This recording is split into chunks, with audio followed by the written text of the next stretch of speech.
Hello प्यारे बच्चों, आपका स्वागत है हमारे YouTube channel Angad Maurya official में। बच्चों, आज की इस वीडियो में हम बात करने वाले हैं आपके यूपी बोर्ड परीक्षा 2023 में आए हुए प्रश्नों की, जो कि यहाँ पे आपके दो नंबर के पूछे गए थे। यहाँ पे देखिए, पहला क्वेश्चन पूछा गया था कि बिंदु इतने इतने के बीच की दूरी 10 मात्रक है, तो आई का मान ज्ञात कीजिए। हालांकि ये बहुत ही सिंपल है, आपको आता है। लेकिन यहाँ पे एक क्वेश्चन कुछ अलग तरीके से पूछा गया था, जो कि आपके बुक से थोड़ा सा हटके है। ये वाला खा वाला प्रश्न दिया है, यक्स और 1/x का माध्य यम है, यक्स क्यू और 1/x क्यू का माध्य ज्ञात कीजिए। अब माध्य का मतलब क्या होता है? बहुत बच्चे तो माध्य का मतलब माध्यिका समझ लेते हैं, लेकिन याद रखना, माध्य का मतलब है समांतर माध्य। समांतर माध्य बोले या फिर माध्य बोले, दोनों का मतलब एक ही होता है। तो कभी भी माध्य को माध्यिका मत समझिएगा। जब माध्यक कहे, यहाँ पे देखिए जैसे माध्यक दिया है ना, अगर माध्यक कहे तब ए आपकी क्या है, माध्यिका है। और लेकिन जब माध्य बोले या फिर समांतर माध्य बोले, तो याद रखना, समांतर माध्य एक होते हैं और माध्यक माध्यिका आपके ही एक होते हैं। ओके, तो यहाँ पे कुछ बच्चे क्या किए थे, यहाँ पे दिया था यक्स और 1/x का माध्य यम है, तो यक्स क्यू 1/x क्यू का माध्य ज्ञात कीजिए। वे सोचे थे कि यहाँ पे यक्स अकेले हैं, तो यहाँ पे यम भी अकेला है। यहाँ पे घाते 3 लगा दिए, तो इसका घाते 3 दे दिए थे। लेकिन ये तरीका तो गलत है। तरीका ही नहीं, सवाल ही पूरा का पूरा गलत है। क्योंकि अगर ऐसे ही करना होता तो आपको 2 नंबर क्यों देता, बहुविकल्पी में नहीं डाल देता। तो इसको आइए हम लगाते हैं, क्या कहना है उसको देखो।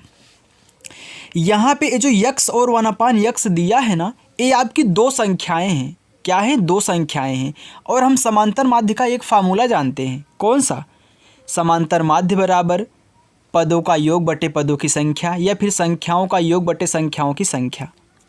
तो ये पहले फार्मूला मैं लिख देता हूँ, समांतर माध्य, या बच्चों में यहाँ पे सिर्फ माध्य ही लिख देता हूँ। माध्य बराबर क्या होता है? पदों का योग, कहीं कहीं आंकड़ों का योग लिखता है, तो बात एक ही है। ठीक है, योग और बटे क्या होता है?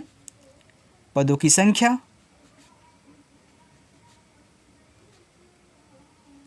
ठीक है, चलिए, तो यहाँ पे पदों का योग कहना, यहाँ पे पदों की संख्या लिखनी है।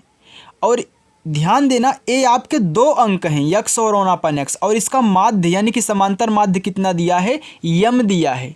तो याद रखना, समांतर माध्य आपका यम दिया है, तो यहाँ पे तो लिखोगे यम, क्योंकि समांतर माध्य आपका यम है, बराबर। अब पदों का योग यानी कि इनका तो योग कहना है। क्या कहना है? योग। तो यक्स प्लस 1/x हमने योग कर दिया, तो पदों का योग हो गया, इन दोनों का योग हो गया। अब पदों की संख्या, कितनी संख्याएं हैं? 1 और 2 संख्याएं। ए भी एक संख्या, ए भी एक संख्या, तो आपकी सिर्फ कितनी है? 2 संख्याएं हैं। अगर यहाँ पे यम बराबर यक्स प्लस 1/x/2 है, तो 2 का इसमें गुणा हो जाता है, यानी कि 2m बराबर हो गया यक्स प्लस 1/x। बस इसी पे रोक दीजिए, इसको हमने रोक दिया। चलिए, हमने यहाँ पे इसको रोक दिया, तो चाहे इसको आप समीकरण भी मान सकते हैं, या फिर x प्लस 1/x बराबर कितना है? 2m है। चलिए आगे देखिए, अब क्या कहना है हमको? यक्स क्यू और 1/x क्यू का माध्य निकालना है।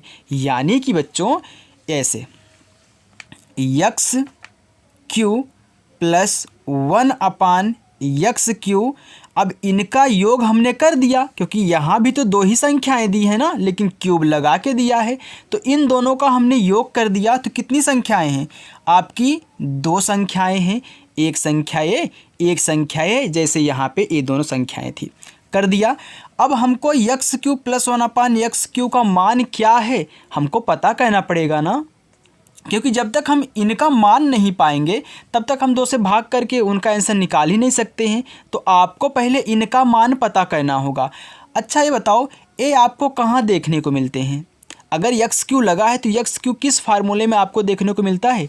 a प्लस बी के होल क्यू में ना, ए क्यू प्लस बी क्यू मिलता है ना। तो वहाँ पे a प्लस बी के होल क्यू के स्थान पे आप a रखिएगा, यक्स प्लस 1/x का कितना? Whole Q.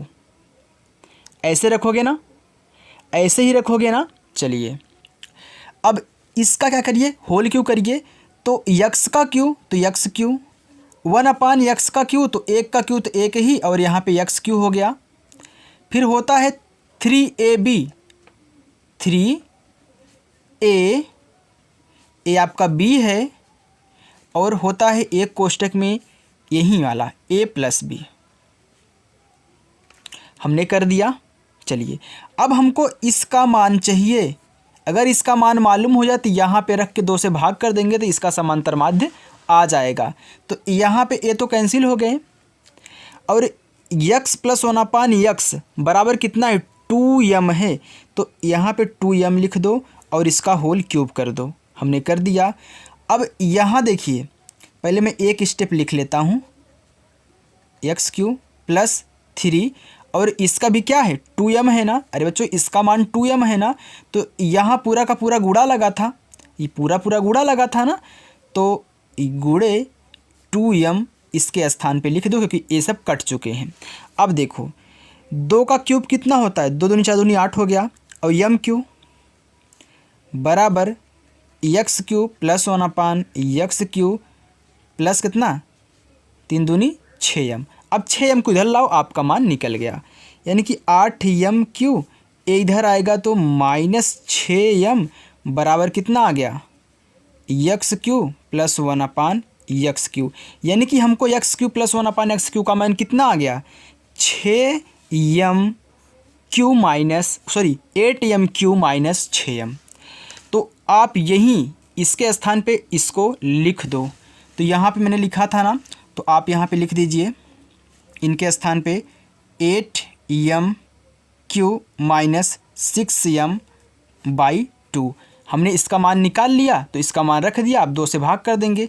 तो यहाँ पे आप क्या करोगे 2 कॉमन लोगे, तो यहाँ क्योंकि नीचे 2 है 2 कॉमन लोगे तो कितना जगह 2 चौका 8 यानी कि m³ माइनस 2 तिहाई 6 3 बचेगा और कितना m और बटे कितना 2 कर दो।